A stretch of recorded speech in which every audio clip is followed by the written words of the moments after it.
Thank you, Lisa. Happy Friday, everyone. I'm excited to be here for the UFC 202 media conference call, UFC 202, Saturday, August 20th at the new T-Mobile Arena in Las Vegas, Nevada. It's one of the most anticipated rematches of all time as Nate Diaz takes on Conor McGregor. Both gentlemen are on the call today, and with that, Lisa, let's go ahead and get out to questions. Everyone, if you'd like to ask a question, please press star 1 on your touch-tone telephone. Again, that is star 1 if you have a question. We'll take Jeffrey Harris for 1-1 Mania MMA. Good day, everyone. Thank you for joining us. First question for Conor. Conor, I know this fight got pushed back from UFC 200, but has the delay been helpful to you on any level in getting on top of your training and maybe sharpening up anything for this fight? Well, it was a mess when that all happened, when that 200 fell out, but I got what I had asked for. I wanted time. I wanted time to prepare correct, and that's it. Nate has been doing the run on the shows, and I've been chilling in Cabo on the yacht. So I got what I asked.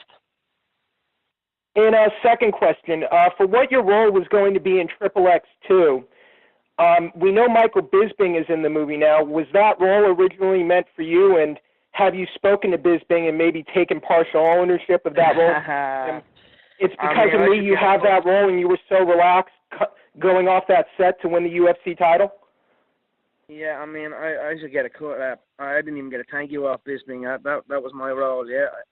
I met with the guy before the Aldo fight. The director came out, him and his little team came out, and we spoke, and I said, yeah, I'll do the film. And then after the last fight, I rang him up, and I said, listen, I can't go into this film because it's not something I'm trying to do right now. I need to get that win back. I need to go focus and do what got me here in the first place. So I disengaged from the film altogether. That was a 7-figure deal that I turned down so I could prepare for this fight. Bisping myself and Bisping are managed by the same people. Bisping scooped up the role, he got it, and that was that. So I just let that go. This is more important to me. I've said it before. I'm not in this for show business. This is the fight business I am in here, and that's all I'm trying to do here. I'm not trying to do none of this other shit. Our next question is from Damon Martin, Fox Sports. Question for Conor. Conor, I know that for this camp, you guys have brought in a lot of different training partners, and John Kavanaugh told me you guys have specifically trained for Nate, which is something you've never done before. How much different do you feel going into this rematch, than you did, obviously, the first fight on 10 days' notice, but how much better do you feel for this rematch? I feel absolutely amazing. I've prepared phenomenal. I didn't give enough credit to Nate's durability. His experience. He's a very experienced fighter. He's had more UFC fights than I've had fights. Also his height and his range and his reactions. I gave no respect to that. I marched forward, and in fairness, for the first 2 rounds, for the first round and a half, he was a heavy bag with eyeballs. So I was correct in that, but his durability held out. His experience held out for him. So this time, I've been preparing for that. I've been preparing to face a durable, experienced fighter who has the reach, the height, and the length, and that's it. So I feel very confident that we will go in and get this win back and put this man away. For the last fight, you made the prediction. I believe you said it would be a first-round finish. Obviously, you did have a dominant first round, but then things went the way they did in the second round. What kind of a prediction are you making for this fight? Do you believe it will be a much longer fight? Yeah, I think I just got into that, just saying I was going to stop the guy in the first round. If I really looked at it, I thought, he has a solid chin. He's durable, very experienced. He has the size and the weight on me. I think that was the wrong thing to go in expecting the first round. And I did go out to KO him in the first round. Nobody can say that. I marched forward and backed him up against the fence and peed off on his head. I did what I said I would do, but respect to him, he stuck it out. He was durable. He was experienced. He weathered the storm. But this time, I will be. I'm still going to march forward. I'm still going to press him. I'm still going to bust him. There's just going to be a lot more in my tank. I'm going to be a lot more prepared for a man that can stay in there with me. So, but even still, I struggle to give him past round 3. If I was to make a prediction, which I will right now, I believe I will repay the favor and KO him inside the second round.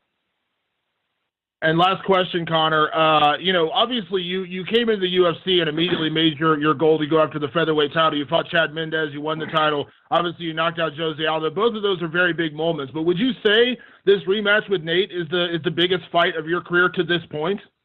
Yeah, 100%. They're all saying, why didn't you go down and defend the belt? And this. Realistically, I should be a 2-weight UFC world champion.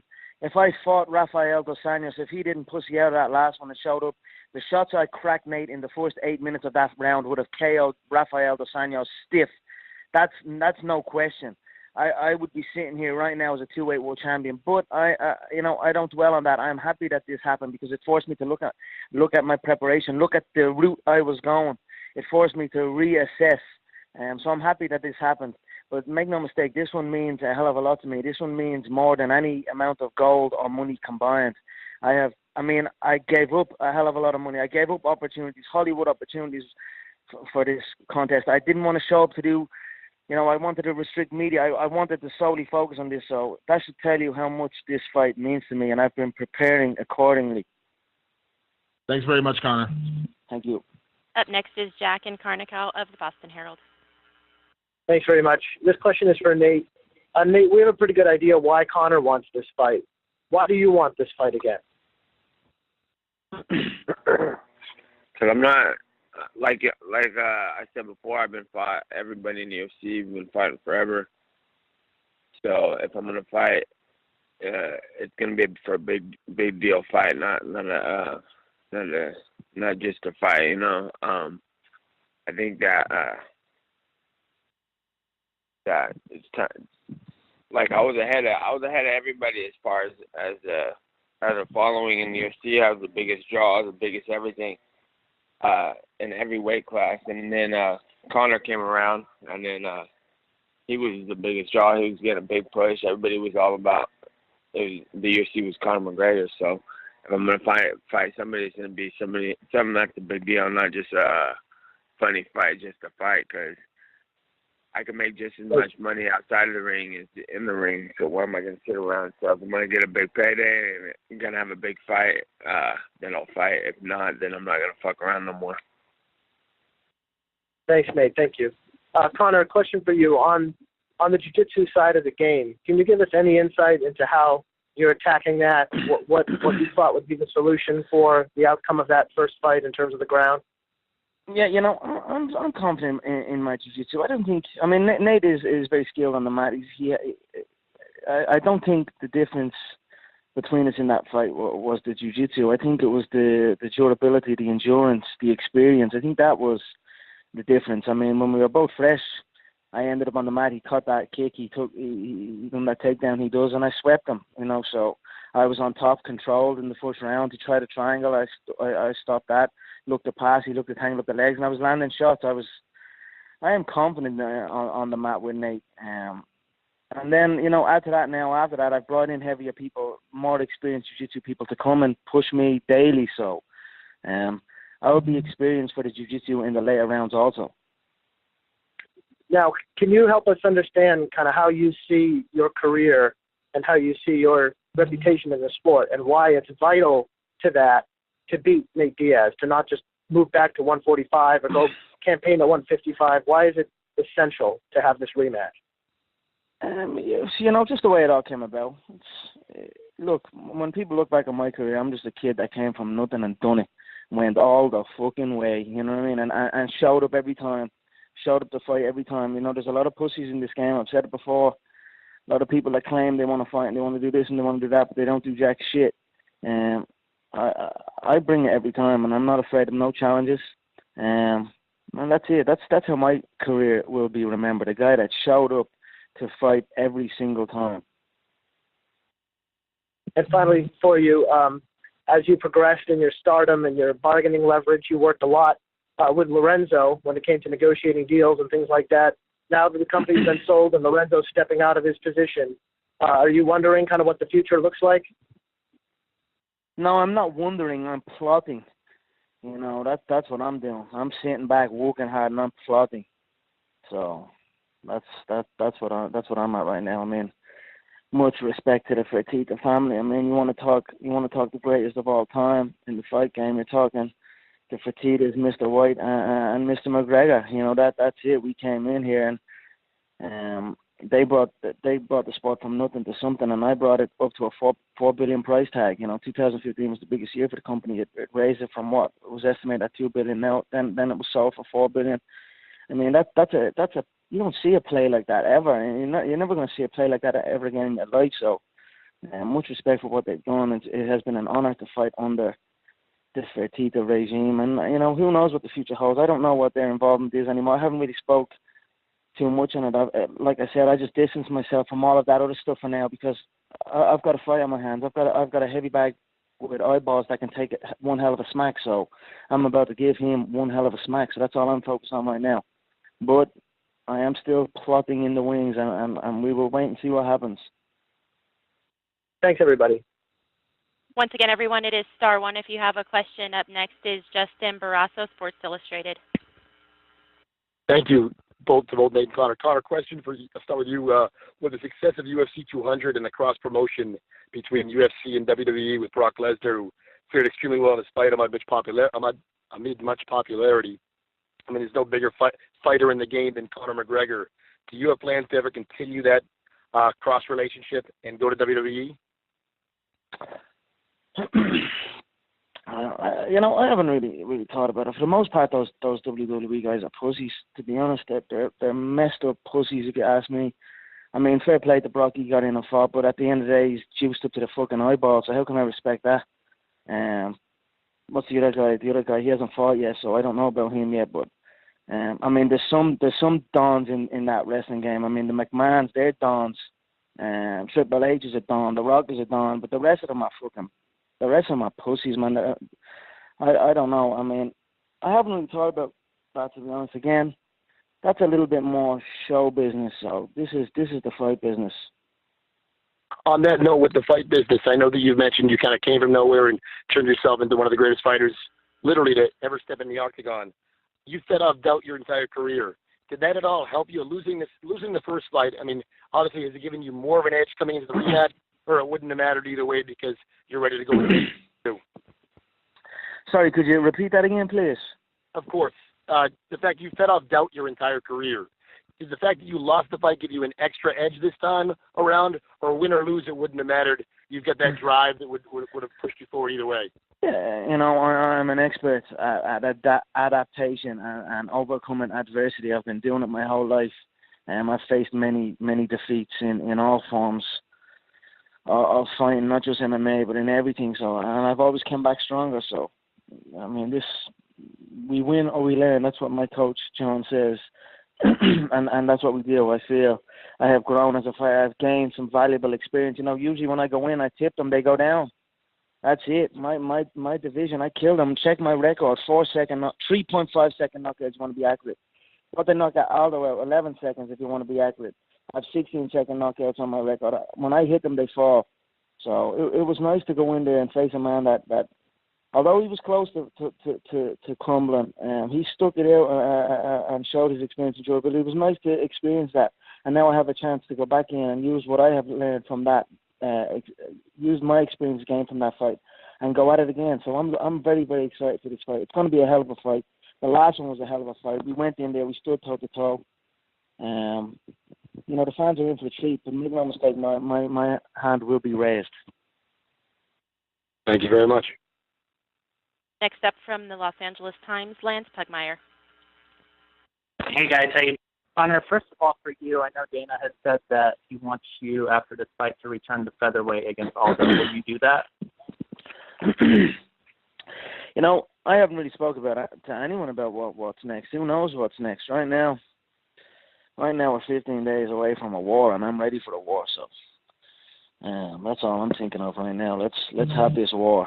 You know, he's been talking about full camp, I only had 10 days to prepare. If I had a full camp, he wouldn't even have hit me. Well, let's see what that's about. You know what I mean? Let's see what all that's about. So I'm looking forward to going in there and having this fight with this man. It's something I'm really, really looking forward to, and fuck everything else. I mean, to see Aldo come back and win that fight against Frankie. I was happy for Aldo. You know, when you see a long-time champion get knocked out like that, the way I knocked him out, you know, I said it then. I felt sorry for him a little bit, you know. So, and then on top of that, Frankie's team, they were all talking shit. That fat coach that holds Mitch, he was talking a lot. He's still talking shit. So, that was why I was there. I wanted to see if this motherfucker comes through this and can do what he's saying. Well then it's on. But now Aldo's at the taking that belt again. So, I was scheduled to fight Aldo many times. We had like a 2-year media run. I spent so much time with that man, and then he pulled out, and then we finally got into it, and it took me one shot to the crown to shut his lights out. So I don't know what I'm thinking. Right now I'm prepared for a war, and that's it. 15 days. Let's fucking bring it. How do you know that you've effectively bridged that gap, you know, to deal with the extra weight, the extra power that you'll need, and well, I've brought in middleweights to prepare for me. Now, there's a reason why I'm sparring middleweights every goddamn day, and he's sparring flyweights. We're preparing for different style opponents. He's preparing for the lighter, faster guy, and I'm preparing for the heavier, slower man. I can take a smack, and that's it. I mean, we'll find out in the night, but I've put in the work. I've put in the work so hard for this one. I've got rounds on the mat, in the cage, in the ring, and I've been in the trenches since March 5th, since that last one. I've been hustling since that last one, so, and I didn't let nothing break it. Nothing. There was a lot of pressure on me to come do the 200 one, even though the main and the co-main of that UFC 200 weren't even at the thing that they were asking me to be at. So I didn't let nothing interrupt my preparation, and that's it. I've been prepared for this one. I've been preparing for this one since March 5th, since that very night where I lost that last match. Great. Thank you, Conor. And Nate, I just wanted to ask you, it sounded like things got pretty ugly when you were first negotiating for this fight with Dana. How close did it come to the fight not happening? I just know that they wanted it to happen. They needed it to happen. So I didn't have no thoughts it wasn't going to happen. So it's told them what I wanted, and it worked out. I taught the kid well. I taught him well. Fair play. Get that money, brother, eh? I was going to get that money regardless. Just have a bit of respect. I taught you well. You were on 20 and 20. Now you're talking the big money, so have respect for that. Did it feel good, Nate, to be in that position of strength, knowing that the UFC and that Conor too wanted this fight, and that you really, kind of held the chips in your corner there? That what? Did it feel good, kind of knowing that everyone involved wanted to see this fight so badly that you really had a lot of chips in your corner to say, look, I want the right deal? Yeah, well, I knew that's what they wanted, what was going to happen, and I wasn't asking for nothing, so yeah. Next up, we'll hear from Chris Matthews, KLAS TV. Yeah, hello, guys. Appreciate that. I was just going to ask, Conor, looking back on that March fight, going in there and taking those blows, delivering some blows, but taking those and now sparring with these bigger guys, kind of take me through what it seems obvious, but kind of take me through how that's going to help you in 2 weeks, in 15 days. Like I said, if I spar a guy in my own division or my own weight, they crumble. So sparring these heavier guys, sticking on the big gloves, going into the small enclosures and letting the shots fly. The bigger guy stays there. But the smaller guy isn't there no more. So I've just had countless rounds and countless hours of people not going away. So that's it. What do you anticipate learning from this rematch with Nate in the octagon? I don't know what I don't know. I'm going in to win. That's it. Nate, let me ask you a couple. We'll figure that out after the fight. Nate, let me ask you, when you got when you got Conor down and he tapped, are you surprised at how quick that went, or? No, it was a fight. It was just kind of happening how it was happening. I was surprised that he wouldn't. A lot of fighters quit, put them in that guillotine and they're done. They stay on top and they get finished. I could tell he was trying to stay in there. He went to his back, what a lot of fighters don't do. So that's one thing that he didn't give up. But there was nowhere to go. So no, it was time. It was how it happened. It was what happened. Conor's preparing for this fight, sparring bigger guys. I'd like to see you in there, my friend. Yeah, talking about quick tap. Oh, I would have been knocked out in the first round in 7 seconds. But I was just wondering. It seemed like it was over quick. I mean, when you turn and the shots are landed, I escaped. That gilly was close. I rolled out. He caught me well. He went into mount, and then when I tried to bridge and roll, I tried to get that knee in the middle, and then I turned too much, and he sprawled me out. You know, I hear like people talking shit about that, but fuck people. You know what I mean? I come in to fight, and that's it. People can say what the fuck they want. Were you surprised? Was it because of the bigger weight? I mean, normally if you'd have been fighting, I didn't feel his weight. I didn't feel his weight anywhere until that moment. Until when he sprawled. When I went to turn away from mount to try and get my knee back or try and regain guard or something, he sprawled me out right at the right time, and that was it. It was like you said, it was done at that stage. But fuck it. Yeah, I'll take that one on the chin. And I'll come back, and here we are, 15 days. So I look forward to it. Yeah, well, and that's what I was wondering if because I was wondering if you would have been able to get out of that, perhaps if it would have been a lighter guy, but because of the size, it's just the way it happened to happen. I'm backpedal now.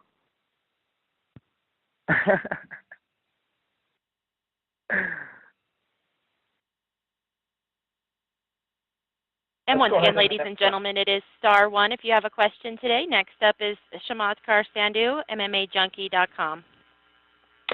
Conor, I just want to ask you something. Will a win over Nate this time be enough for you? Obviously, it will kind of make the series, so to speak, 1-1. And given the metrics and the business that you've been able to generate with the guy, would you consider an immediate rematch should you win and set up the trilogy fight? 100%. Of course. Maybe not straight away, but most certainly this will be a trilogy fight. Me and the boy have something, and it ain't finished yet. Nate, same question to you. If you can't get the job done at UFC 202, would you like an immediate rematch and set up a trilogy fight with Conor? Who wouldn't want a rematch with somebody who beat him?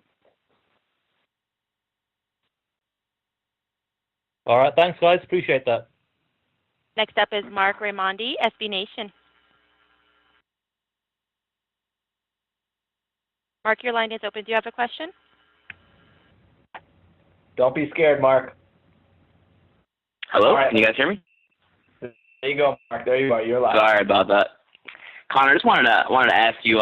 You see Nate? He's going on these late night TV shows. He's doing a lot of press. What do you think of that? What's your opinion of how he's doing it and why he's doing that? I mean, I know it's something he's always wanted to be doing. I wonder how he's feeling doing it, because I know it ain't easy doing all that. It certainly takes from what we are and what we do. As much as maybe people don't realize it is very distracting. But I'm happy to see him up there doing his thing. You know what I mean? He's doing well, I think, up there. I came in and gave him a little help out on the corner, and he was stuck on the album. So, but I thought the Kimmel one was pretty funny. Look, we deserve everything. We go in and put it on the line more so than any human being on the planet. So, and that's for all your entertainment. So we deserve to be on all of this. We deserve our name and lights. We deserve absolutely everything for what we do here. You know, uneducated people and people who could never even lace up a glove can come up and talk about what we do and what we should have done or what we should not have done. But again, there are people that could not even touch us, not even hold our spit bucket. So I'm happy to see it. Conor, you said at the launch event for your coach John Kavanaugh's book that there was still some push and pull going on with you and the UFC over how much promotion and how much media they wanted you to do compared to how much you wanted to do. Where is that at right now? I got a message today saying we got to do some more. We got to do this. We got to do that. But how can I?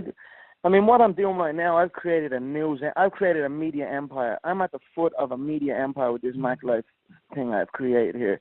The content that I'm releasing daily.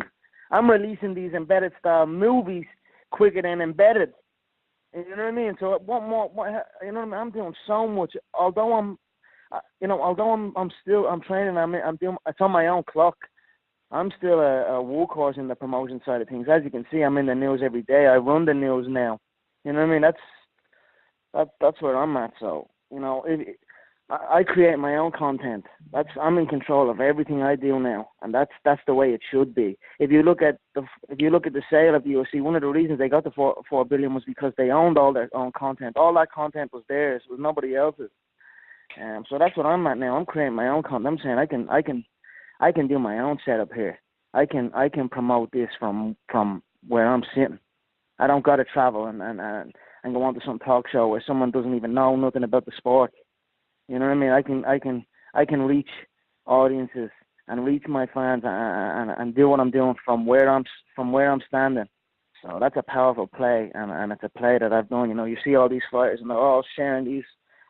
They're getting like a little. They must be getting like a wage or something off these clickbait sites and all this. You know what I mean? And fair play to them, get that money where they can. But I went one better and I created my own empire. You know what I mean? I honestly feel like we're in a new age here. With the media game, everything's changing here with this online social media stuff.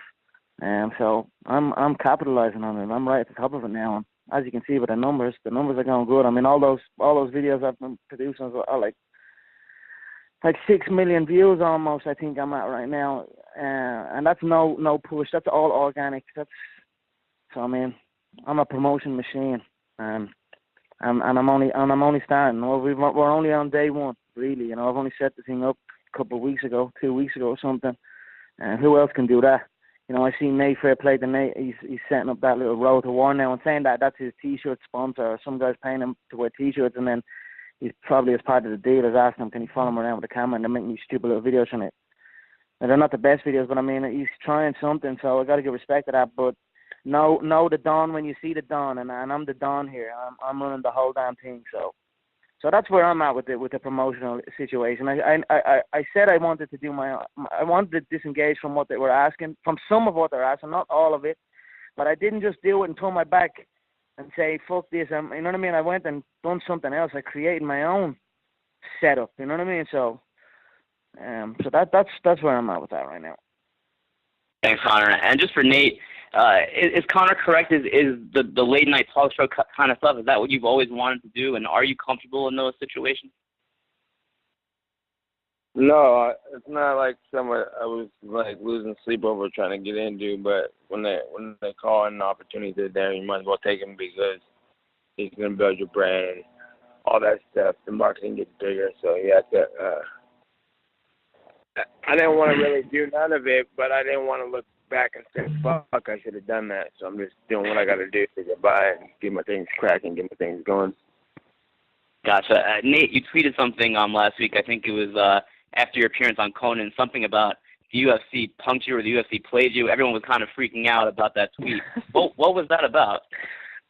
No, just some behind-the-scenes stuff that they were not telling me about and then hide it from me and then telling me that they had me doing a little runaround. I was just trying to get home and train. I didn't even want to be out there for that long. And it all worked out, though. I had training out there, and it was just, like you said, it's a distraction. You're out there, you're like, fuck this shit. That stuff's all good and fine after a fight, but before the fight, it's like I'm not in the mood to be sitting here and asking silly-ass questions and play silly-ass little sketches and roles when I got serious shit going on.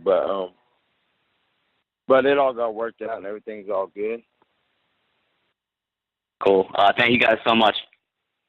And our final question today comes from Jim Edwards, Flow Combat. Yeah, good evening, guys. The first question's for Conor.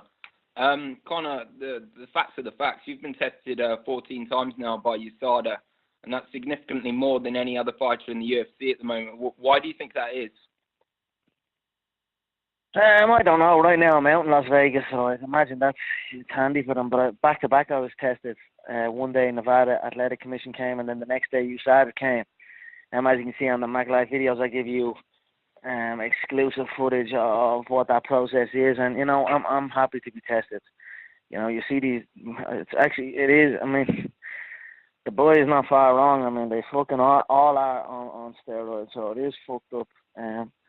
I mean, the co-main and the main were on at 200. I mean, that's messed up to me, to be honest. So I don't even.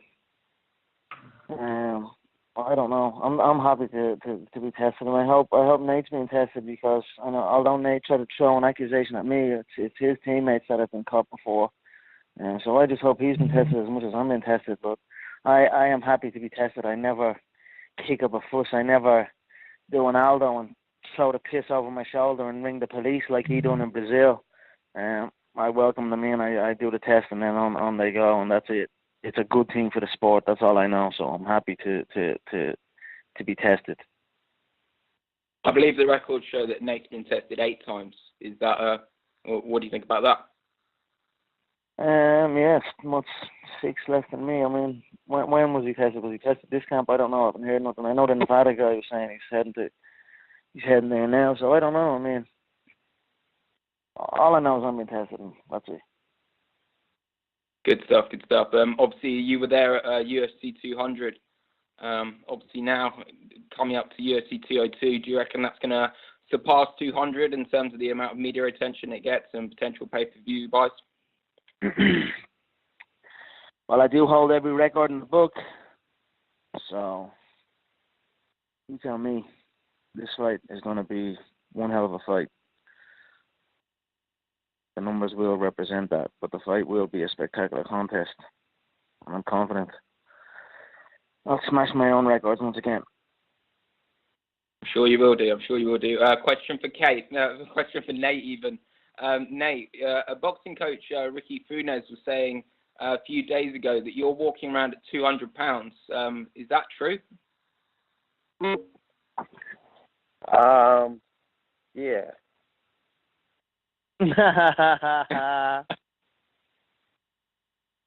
Good stuff. Nate, obviously you've been saying for years, man, that you deserve the money, you deserve the big fights. Obviously, you're getting all that now, and you know you're getting all this mainstream media attention. Is it all it's cracked up to be? Is it what you thought you'd be getting yourself into? Like, I'm not, like, this guy talks about all these fighters like they're fucking dumb, and he's right. They're all fucking dumb. I'm not one of those guys who just sat around here fucking, like, taking contracts. I've been bitching about my contract for the last 6 years. I've been, like, going through hell and telling, so I knew I was going to get mine when it was time to get mine, and I was going to get what I was going to get regardless, and I had a plan to do it. And it's not thanks to Conor that I got all of it, but I'm going to say that it was a shortcut. But if I was stupid, I wouldn't have got to where I'm at. I did what I had to do. I got that fight with Johnson. I plotted him out, and I got my shit done. And then they plotted back and got me on the 10-day notice, and it worked out still regardless. But I asked for the fight. I said I wanted to fight. I got the fight, so I'm going to take the fight. So it's like I feel I'm in the position I'm in because I put myself in this position, and it's not great. It's not horrible. It's fucking what it is. So that's my take on the whole situation. And so I wasn't following the leader on making some money here. I was gonna get my money regardless, and I was gonna get where I'm at regardless. But I'm gonna say that he was a shortcut.